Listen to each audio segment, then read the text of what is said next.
Welcome to Not Milk Never Milk. Subscribe if you're lactose intolerant. You start by opening Settings and navigating to Security or Lock Screen and Security. This gets you directly to the lock management area. Once there, tap Screen Lock Type to see available methods.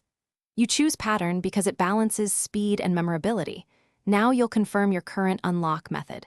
If prompted, enter your existing PIN, password, or pattern so the system can verify it's you before allowing a change. Now you draw a new pattern on the 3x3 grid.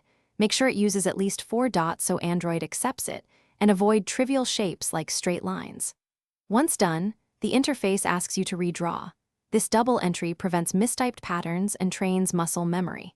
If you want extra protection, toggle Require PIN/password for some devices or enable fingerprint as a backup. Make sure to note the pattern mentally rather than writing it. Finally, save the new pattern and choose any lock screen timeout or backup options offered, like fingerprint or smart lock, because backups reduce lockout risk. Once saved, test the pattern immediately to confirm it unlocks your device. If something goes wrong and you can no longer unlock, first try Google Find My Devices Unlock or Erase options. If that fails, you may need a factory reset which erases data.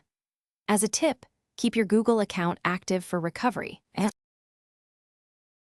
Thanks for watching. If this was helpful, leave a like and consider subscribing. See you next time.